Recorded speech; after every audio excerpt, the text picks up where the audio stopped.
सीधे चलेंगे सीएम मनोहर लाल खट्टर क्या कुछ कह रहे हैं, आइए सुनाते हैं। आपको खाना सबको शाम को मिलेगा। बीज भूल गए बोना, और वो बीज जो है अनाज पिसा करके और उन भक्तों उन संतों को साधुओं को जाके खाना खिला दिया। अब खाना खिला दिया, बीज खत्म हो गया, वही करके आनी है। वही रात को बाहर सो गए। अगले दिन सुबह लोगों को दिखाने के लिए पिताजी की डांट ना पड़े, हल चलाना शुरू किया। रेत का टोकरा भर के और बीज की जगह रेत को डाल करके और ऐसा दिखाया जैसे मैं बुआई कर रहा हूं, और खेत में रेत बो के आ गए।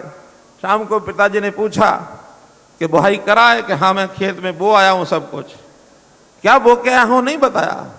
कि बीज नहीं, रेत बोया है। कैसे बताएं? क्योंकि रेत बोया था, झूठ तो बोलना था। बो दिया है, बो करके आ गया हूं। मस्त हो गए, ये भी मस्त, पिताजी मस्त, बाकी सब मस्त। कुछ दिन के बाद गांव के लोगों ने धन्ना जी के पिताजी को कहा कि इस बार तुम्हारी फसल बहुत बढ़िया है। लेकिन बढ़िया कैसे? जो ऐसे होती है वैसे इस बार रखने नहीं, इस बार तो बहुत अच्छा उस पर फल लगा है, बहुत अच्छे उसमें बीज हैं, बहुत अच्छा ये है। प्रशंसा की खूब। धन्ना भगत मनी मन मुस्कुरा भी रहे थे, परेशान भी हो रहे थे कि बीज तो बोया नहीं, रेत बोया है, कैसे फसल हो गई। जा करके उसने भी देखा तो लहलहाती फसल। रेत बोया हो भले ही, लेकिन कृपा भगवान की कि जिन संतों की सेवा की थी उसमें से उनको प्रताप हुआ और उस खेत के अंदर बिना बीज के भी फसल हुई। ये है धन्ना भगत की कहानी। ये है धन्ना भगत की कहानी। कितनी महान आत्मा रहे होंगे, कैसे लीन भक्ति में हो गए। मैं उनकी बात को इसलिए जोड़ रहा हूं। आज भी क्या समाज में ये धारणा नहीं बननी चाहिए कि गरीब की सेवा करो? हमने हरियाणा में गरीब परिवारों के सबकी सेवा करने के लिए परिवार पहचान बनाया। हमने कहा जो कम आय वाले परिवार हैं उनके घर में अन्न पहुंचना चाहिए। जो पहले राशन कार्ड बने हुए थे उसमें 12.5 लाख पिछले 3 महीने पहले नए राशन कार्ड जोड़े हैं, उनको दिए हैं। एक साथ 12.5 लाख कार्ड, ताकि अन्न सबको पहुंचे, कोई भूखा ना रहे, किसी के परिवार का कोई व्यक्ति बीमार ना रहे। बीमार हुआ तो उसका इलाज कराने के लिए घर पर बोझ ना पड़े। प्रधानमंत्री जी ने आयुष्मान भारत ये योजना चलाई, 5 लाख रुपए हर परिवार की सहायता। ये परिवार भी 15.5 लाख थे जब मोदी जी ने लिस्ट निकाली। हमें लगा ये भी कम है, हमारे और इसको आगे बढ़ाना चाहिए, और 13.5 लाख प्रदेश सरकार की ओर से जोड़ करके आयुष्मान भारत चिरायु हरियाणा 29 लाख कार्ड हमने किए। भाइयों बहनों, मैं इसलिए गिरा रहा हूं, ये सरकार आपकी वो सारे काम जो संतों ने बता रखे हैं, सत्य के मार्ग पर चलने वाले हैं, उन कामों में हमारा विश्वास है, उस नाते से हम कर रहे हैं। हमारी आलोचना भी बहुत होती है, बहुत आलोचना होती है, हमारे विपक्ष के लोग करते हैं, हमें कोई चिंता नहीं है। हमारे जिम्मे सेवा का काम लगा है। राजनीति में आकर के सेवा करना ये हमारा धर्म है, कभी कोई करता नहीं था। और एक नई बीमारी समाज के अंदर जो चली है उसके प्रति भी आगाह करूंगा।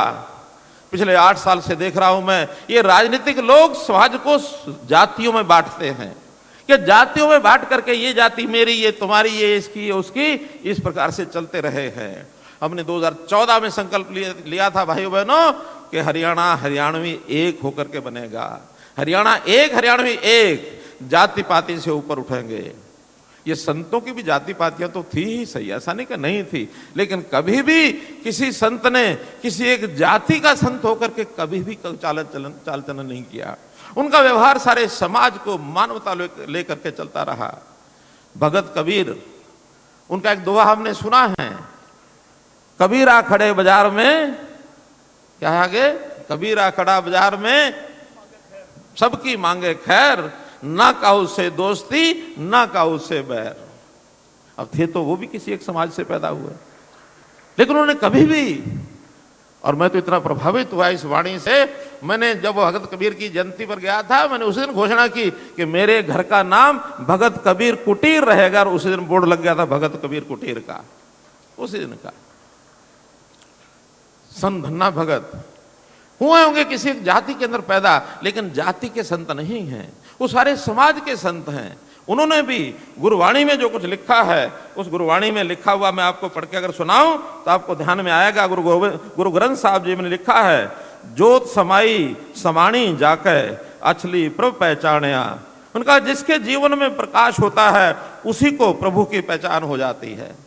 जिसके जीवन में प्रकाश होता है उसी को प्रभु की पहचान हो जाती है।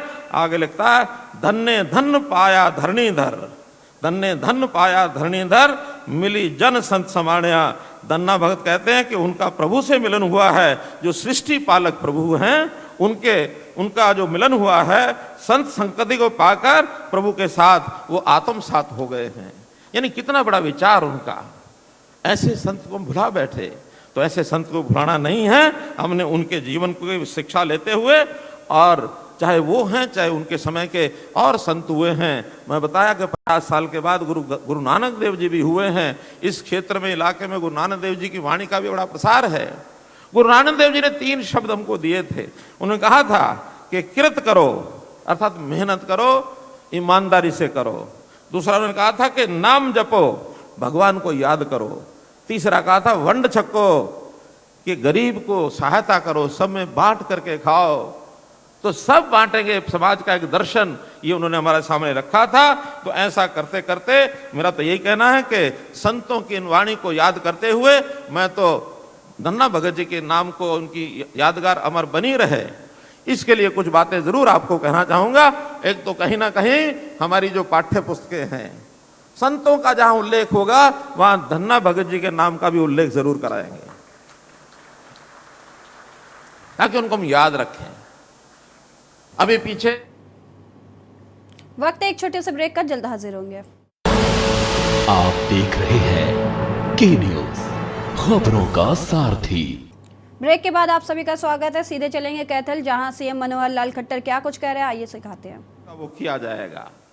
इसी प्रकार अब ये छोटी बातें हैं, इनका तो कहने का उतना अर्थ नहीं है जितनी एक बड़ी घोषणा में आज करने का मन कर रहा है, क्योंकि धन्ना भगत जी के नाम से प्रभावित होकर के हमने ये कार्यक्रम किया है। तो बड़े बड़े महापुरुषों के नाम से हमने कुछ संस्थानों के नाम रखे हैं। तो आज मैं जींद जिले में हैबतपुर में जो मेडिकल कॉलेज बन रहा है, उस मेडिकल कॉलेज का नाम संत शिरोमणि धन्ना भगत जी के नाम से रखता हूं, ताकि इनका नाम अमर रहे। बहुत ऐसे पीछे राजनीतिक आदमी आए, दो या तो फिर अपने पिताजी का, दादाजी का नाम रखते हैं, या अपने ही नाम से चीजों को आगे चलाने लग जाते हैं। लेकिन हम कहते हैं कि जिन्होंने बहुत समाज के लिए किया, अनाम जो हैं, ऐसे अनसंग हीरो जिनको कह सकते हैं, ऐसे लोगों को याद रखो। हमने इससे पहले भी एक यूनिवर्सिटी का नाम महर्षि वाल्मीकि यूनिवर्सिटी नाम रखा, एक यूनिवर्सिटी का नाम भगवान विश्वकर्मा के नाम से हमने वो रखा, एक यूनिवर्सिटी का नाम पंडित दीनदयाल उपाध्याय के नाम से रखा।